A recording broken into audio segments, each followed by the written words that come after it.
For some of you who don't know Ideate Plus, so I'm Kev, I'm the CEO of Ideate Plus, and we're a Swiss innovation consultancy. We're a unique consultancy because we really believe in democratizing innovation. Too often we feel that, it belongs to a certain function or within a certain department, and we believe that everyone can innovate. And our mission is to, teach people how to do that, just one idea at a time. And so, when we look at general problem statements, we see that, people are stunted from innovation, either for strategic reasons that doesn't line up with their strategy, for management reasons as well, whereby they aren't allowed the space to innovate, a safe space to innovate. And other times it's just resourcing and stuff like that. So basically, we've come up with a solution which we call the Innovation Knowledge Hub, which lets our practitioners actually learn about innovation. It also lets them play with innovation, so use their learnings a little bit, and then apply for particular projects when the time comes, whether that be within their organization or whether that be for challenges by VCs or, government agencies, like some of you know as well, for the Serendipity Collective. So basically, it's a software as a service platform. However, then we accompany it with our expert services as well. Some of the people that you will meet, at the Serendipity Collective and the Global Lex event, and some of them are present here today as well. So just a little bit in terms of the process of innovation. So we've broken it up into 4 different processes. The first one is demand, and that usually comes from, the top down, either from, the C-suite, if you're in an enterprise, or a VC or government organization, which is really throwing out the challenge there and explaining the problems that they have and, how we could actually solve those problems. Well, not how you could solve those problems, but where the problems are actually sitting at the moment.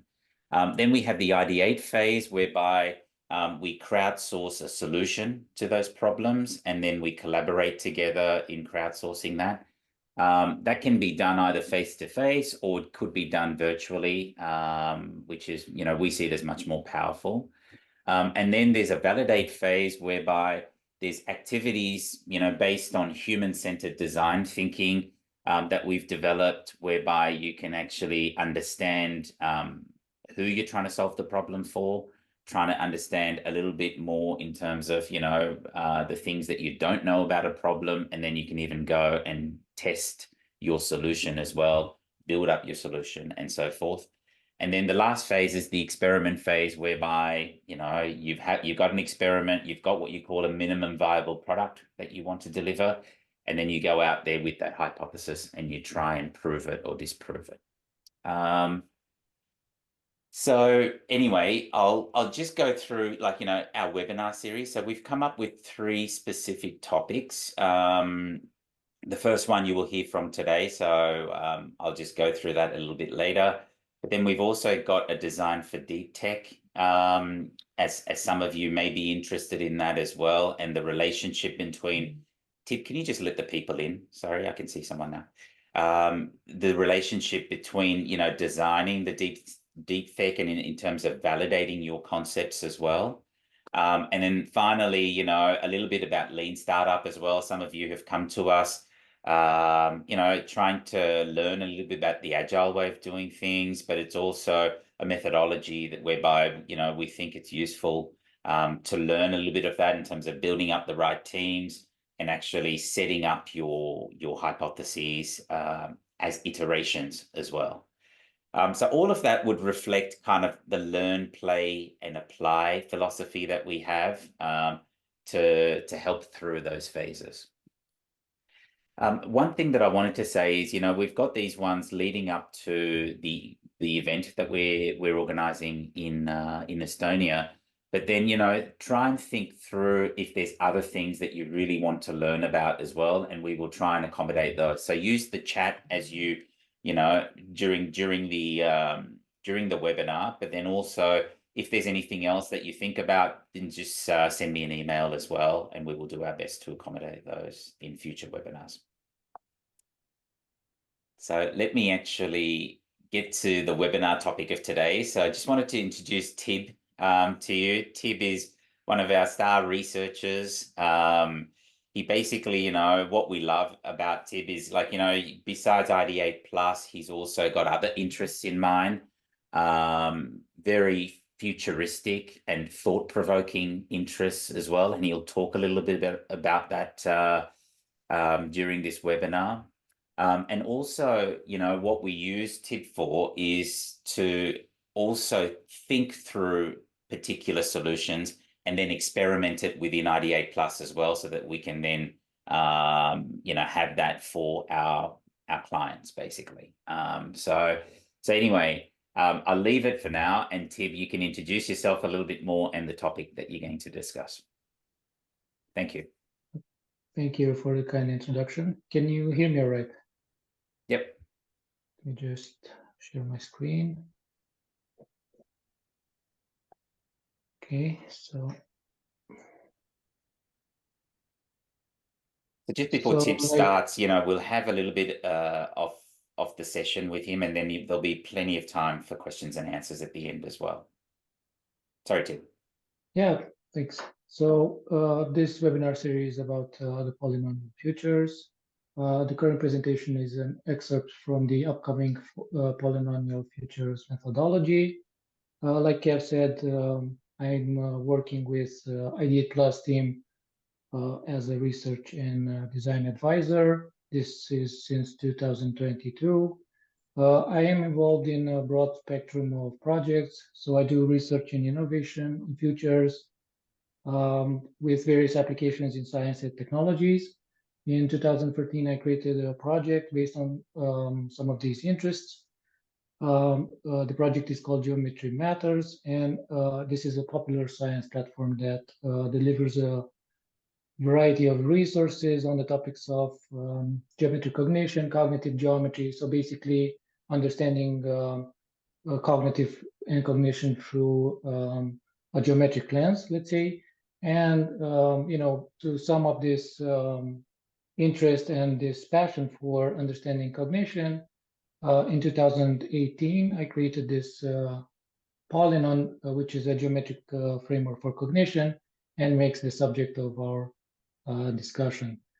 So I won't go into the actual details of the framework. It's highly complex, highly philosophical, and abstract in nature, but it is a construct that allows us to analyze cognitive and conscious processes, therefore further allowing us to have numerous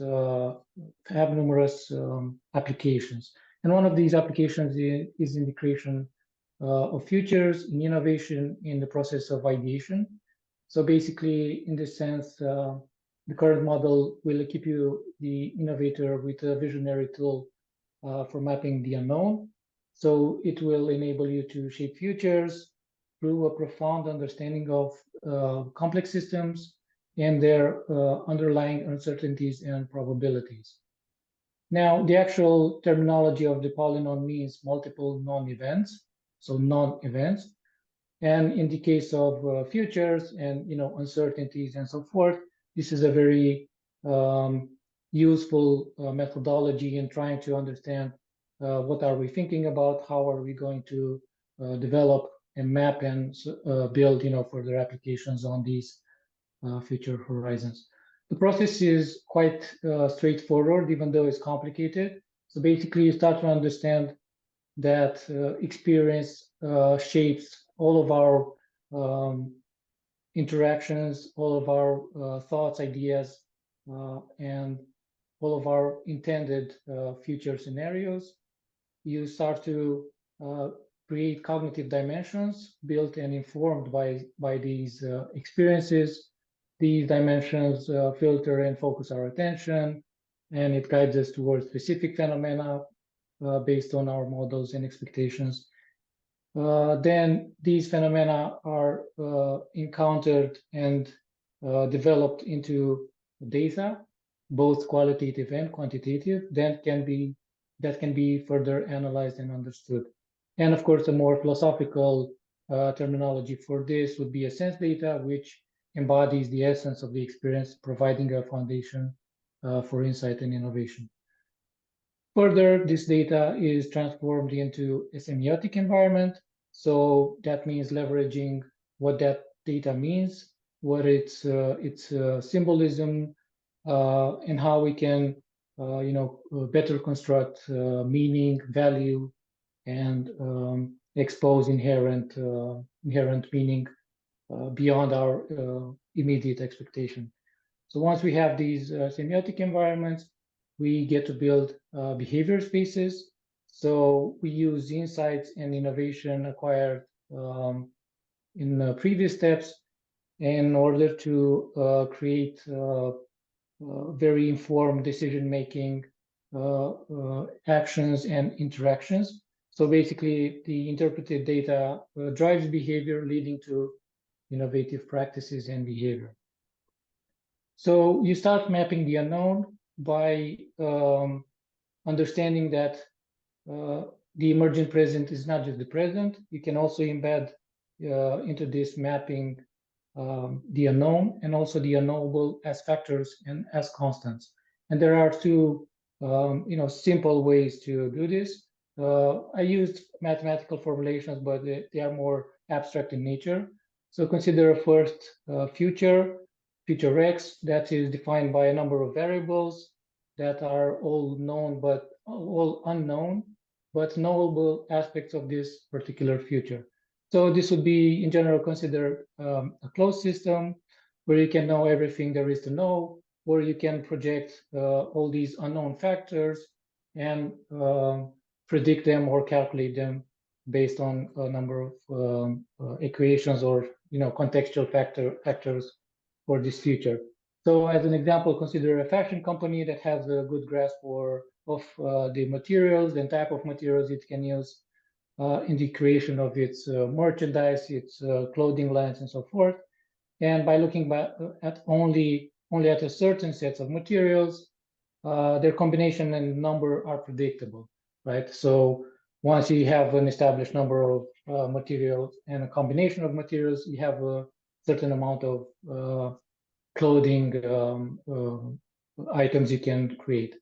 In the second scenario, we have a future y that will be defined by the previous future. So the future where we know all aspects that can be known.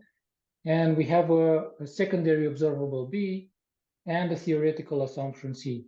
In traditional models, this theoretical c is either considered noise or it is very hard to predict due to its inherent unknowable aspects.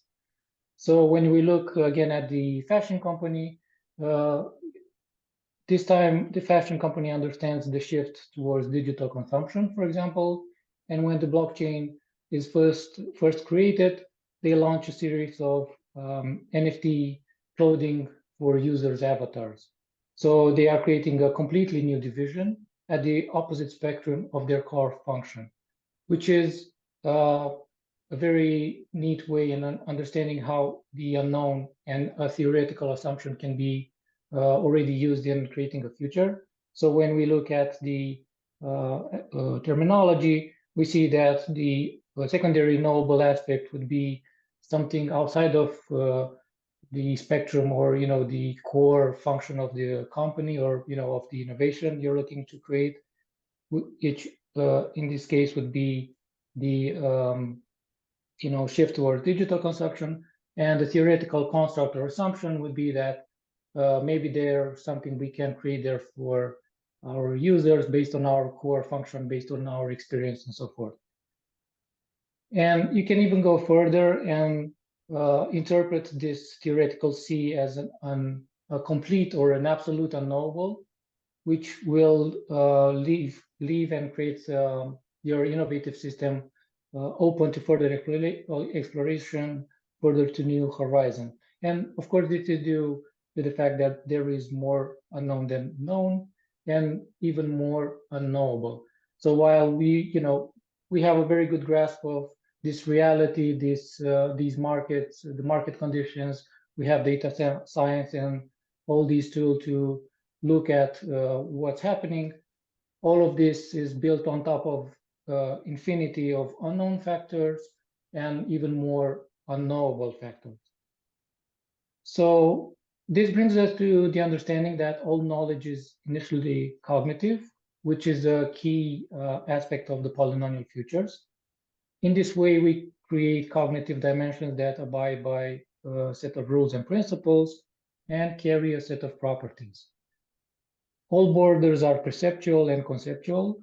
All borders are the same, defined by fractal orders. All borders are constantly overlapping. So the future we are envisioning are constantly creating the present. The present is constantly becoming the past. Another property within this methodology is the nonlinearity of time. So once a future is imagined, it collapses into the emergent present, and it is projected into cognitive dimensions, therefore being ready available for mapping. So you have all this unstructured data that comes in forms of ideas, thoughts, emotions, desires, even internal experiences that are all, collapsing into this kind of mental space that further allows us the opportunity to map them, to understand them, and so forth. So understanding that this key function, you understand that these temporal dimensions are constantly influencing themselves. You have the pull of the future, the push of the present, or the weight of the past that are constantly updating these plausible horizons and futures. And this gives us the opportunity to project and map uncertainties and potentialities. Imagination is the inherent mechanism for creating futures, used to make predictions, analyze uncertainties, and develop scenarios. It is available at any moment as a tool for innovation, problem solving, and understanding complex systems. So the properties of imaginations are defined here by how mental sight spans across spatial and temporal dimensions. And these are defined by Paul Roberts. And we have oversight and insight as spatial dimensions that zoom out and zoom in in the spatial domain and allow us to understand reality through synthetic and analytic means. And then we have insight and foresight, which are temporal domains and allow us to transform reality through exploration of cause and effect. So the process of using mental sight for prediction, for analysis of uncertainty, or any kind of ideation is a cognitive process. So that means it increases arousal and vigilance. It allows focusing of attention on specific areas of volatility or uncertainty. So basically, anytime you try to predict, anytime you try to create futures, to envision horizon, to avoid these kind of unpredictabilities, your brain starts a series of processes. Certain neurotransmitters are directed to certain brain areas that allow you to have a very successful analysis of these uncertainties. So basically, you identify underperforming areas and new opportunities. You introduce innovations or disruptions to enhance creativity and uncover new avenues. You can also maintain this environment by maintaining cognitive flexibility. So you ensure readiness to adapt and explore new ideas. You also encourage the investigation of possibilities, but as well the identification of biases. Because when you start to create, when you start to have all these uncertainties, biases come into place and try to, uh, stop this process. So once you have this understanding of these new ideas, these new insights and uncertainties, you can start to rigorously assess the viability and the strategic alignment of these generated ideas. And you can select the innovation objects with the highest potential for impact and feasibility for implementation. And in the Polynon, these innovation objects refer to tangible and intangible elements that have the potential to drive change, to instill behavior, and create new value or experiences. They come in all sorts of shapes and forms. They go from simple ideas and experiences to processes and evolved systems, technologies, and business models. So anything that defines your innovative or key aspect that you're trying to build on or build further. So once the first stage of ideation is complete and the innovation objects have been identified, things are turned upside down. So to visualize and understand hidden or unknown traits of the innovation objects, we use a tool called the via negativa, which comes from psychology, that emphasizes understanding and improvement through the subtraction of elements rather than their addition. So this means understanding a thing by looking at what the thing is not. So we can identify in this way niches, opportunities by removing elements, simplification, but also to challenge and refine our understanding of what is potential. So understanding this type of methodology, fashion brands like Prada or Balenciaga started to create digital clothing for avatars, like in the previous example. Palladium went from manufacturing aircraft tires to using its expertise in rubber and canvas to produce boots. And the number of these kind of examples are numerous. Of course, you have to take into account the context in which this happens, but the underlying methodology is the same. Furthermore, we understand that the innovation objects have and create causality. This causality between what a thing is and what a thing is not allows us to identify and interpret hidden signals and further create opportunities. So after drawing these conceptual borders that, as we previously seen, overlap, so they're not fixed borders, they are conceptual borders of the innovation objects, we can map their traits, their characteristics, and their properties into a relational map that will further give us a semiotic environment. And the mapping and interpreting these relations can be defined by numerous categories. So we have associative relations, causal, functional, hierarchical, and so on. So you have plenty of room to map and understand your semiotic environment. And then you can expand this meaning contextually. So depending on the type of innovation, the type of disruption perhaps you're looking for, you can add business archetypes, the innovator, the rebel, and so forth. You can introduce innovative narratives. So you can follow, a social or a political narrative that can further drive your innovation. You can use symbols. For example, the most simple way to use a symbol is within a logo. You have the famous mermaid logo for Starbucks, or more conceptual symbols, like uses the athlete symbol to sell their merchandise, and other semiotic layers that you can build your semiotic environment. So you further analyze and understand what are the most resonant semiotic elements out of these in order to create an efficient semiotic proposition. And you further engage in a dynamic navigation between actual, that means current semiotic elements of your environment, and then the possible, considering the unknown and unforeseen interpretation in shaping these future semiotic environments. So once you have a full semiotic understanding of what is my innovation about, what is the meaning of my innovation, you can start create behavior spaces, and these are built on top of these semiotic layers and are defined as ecosystems that facilitate new patterns of human behavior and interaction.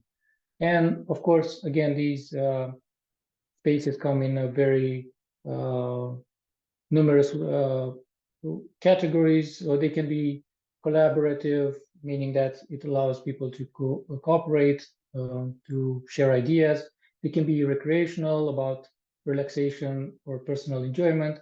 They can be transactional in nature, so we talk about monetary, informational, or social exchanges, or even reflective, where they allow introspection, contemplation, analysis. These ecosystems can be understood as tools, products, services, and everyday objects wrapped in these cognitive dimensions and these cognitive behaviors in order to enhance human experience. Once you have a first or an initial understanding of where your innovation lands within this kind of behavior space, you can start to identify and analyze various elements of the space to inform the space, to inform the function, and inform the future behavior. So this can be understood as a unique function of a tool, for example, or a particular digital user experience that you are looking to enable to your digital users. So envisioning cognitive spaces and dimensions that accommodate unforeseen uses and interactions further define behavior possibilities. So you increase the number of possible interactions, you increase the number of possible functions, and so forth. So coming back to the previously insights of semiotic environments, the behavior space enhances these inherent meanings, and it fosters desired behaviors in social or functional aspects of your innovation. So in a very brief summary, behavior spaces are defining every time you interact with your phone and start to listen to music, and you put your headphones on and you get all these auditory inputs, and you get to have an experience every time you walk around in the city and you go to your favorite route and you interact with your favorite coffee place, or you have your preference in terms of where you want to sit in a park. All these are informed behavior spaces by your desire, your inherent meaning. Every time you interact with any kind of tool, a product, from laptops to your coffee machine or your coffee mug, all of these products are enabling you an experience. And of course, every time you go to the internet, when you browse through social media, when you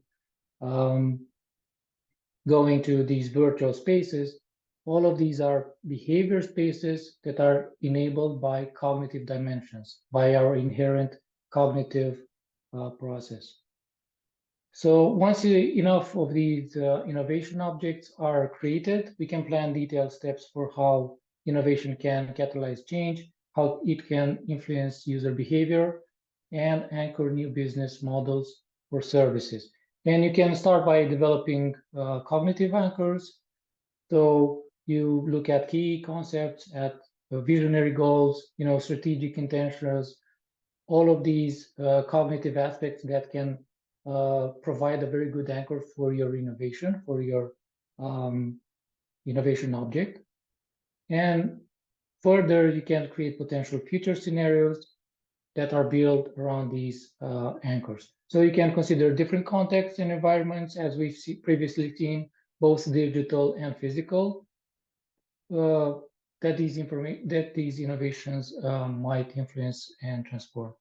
You also need to critically refine these strategies by stripping away unnecessary or less effective elements.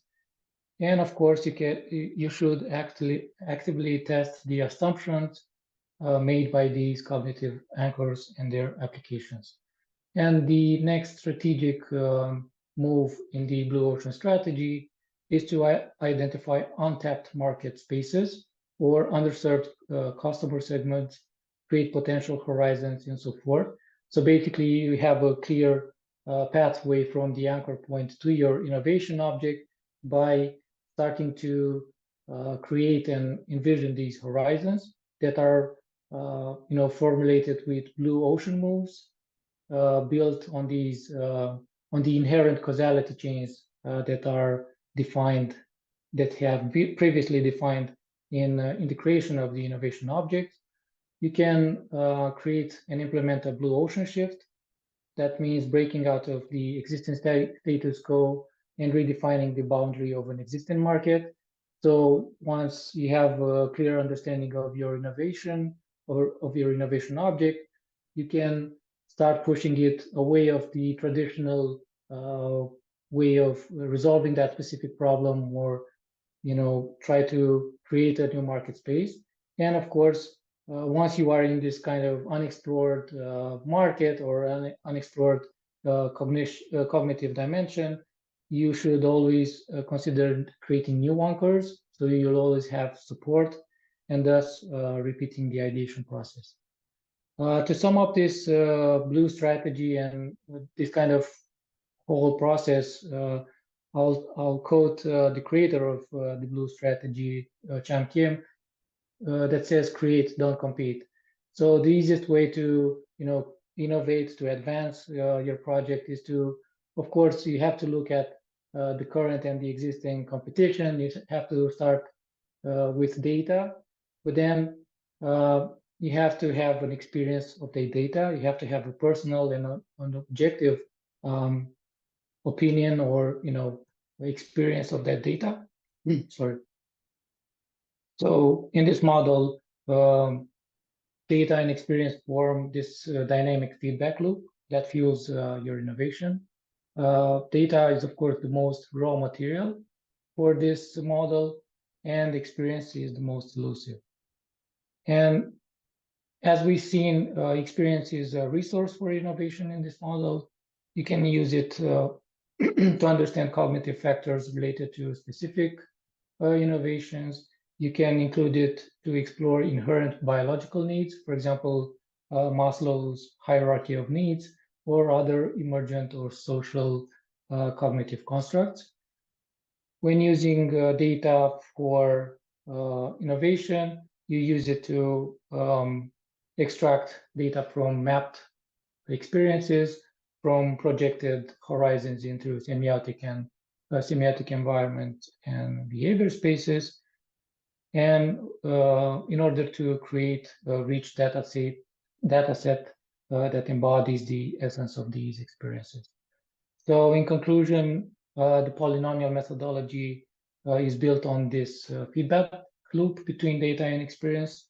It allows you to continuously analyze data generated from user experience to create innovations that remain closely aligned to evolving markets, as well as push the boundaries of these markets. So this iterative process of feedback and adaptation allows you to accelerate the pace of innovation and to keep the company or your personal research agile and responsive to competitive landscapes.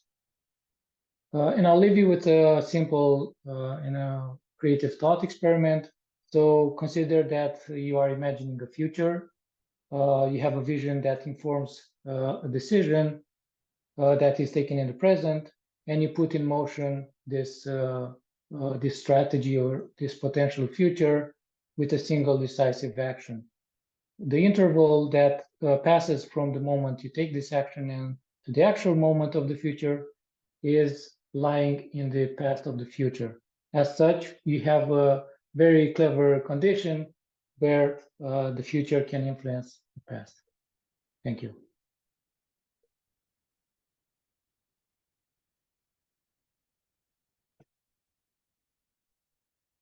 Thank you, Tib.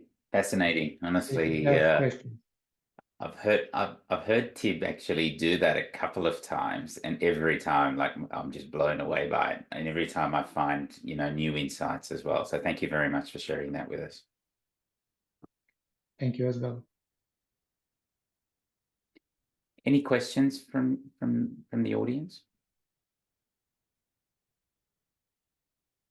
Yeah, I must say, just a first comment and impression from my side. So this was very fascinating. So a very deep and rich abstract model of how innovation works with many different layers and elements and influences and how they stack into each other and influence each other, and how to walk through that process without while gaining as you walk through it, and not like losing oversight or it I'm curious how that would work in practice with going through my ideas, and yeah yeah my mind is spinning right now in a good way. So thank you very much. I also had a look at that geometric model website that you have. That's very interesting. Also, I think specifically for my ideas. So um, I'll have a look into that. Are you there at the meeting? Yes, Yep. Yeah. he will be there, so you'll get time to talk to him. Right. Right. So we'll have, I don't know, like a beer and talk about this. So Of course. it'll be cool.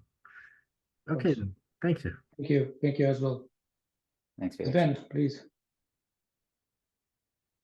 Yeah, thank you very much for the great talk. I already said to you, like, I have been studying a lot of exotic things in regard to theories, but this here is really like a huge update for how to think, how to act, how we experience. I really see it. I mean, I don't understand it, but I feel a totally new way of seeing reality. It is as if my mind learns to uncode information and data, that I'm getting like words or images, and I'm processing on a totally different intellectual level. And I'm already looking forward, like, how you can implement that, for example, into an AI-based bot that helps me to innovate, because it kind of asks me the right questions for my innovation, so that I'm not getting overwhelmed by the opportunities that are laying in there. So it would be really nice to see, like, how this can become a tool that I can have conversation with, maybe even with my speech, or speaking with this tool, and exploring my ideas under this framework. That would be like really lovely, because I guess otherwise I just have to talk with you, and you might get bored, because everyone is coming with their innovations to you and tries to use your brains. So yeah, really great. Thank you. Yeah, thank you as well. And I think this is the actual property of the polynomial, because it's, cognitive and very abstract in nature. You have, very wide ways of using it and create applications in technologies, in science, in academia, whatever you are interested into.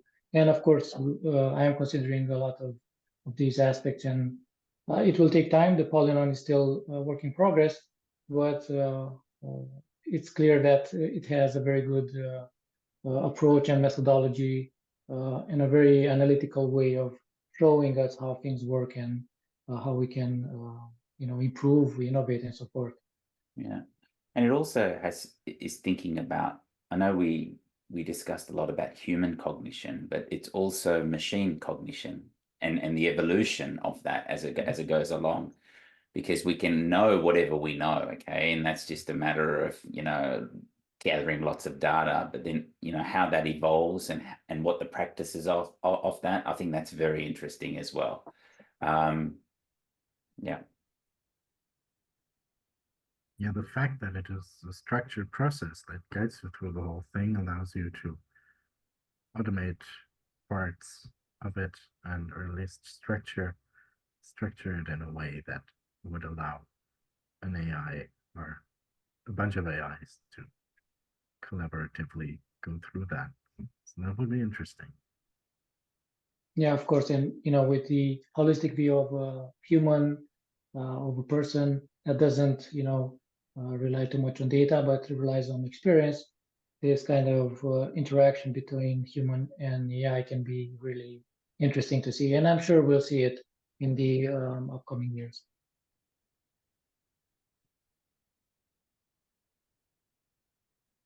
We're just coming towards the end of our first webinar series. Like you said, if you've got questions, please reach out to either Tib directly or to me, and we'd be happy to answer your questions or your queries.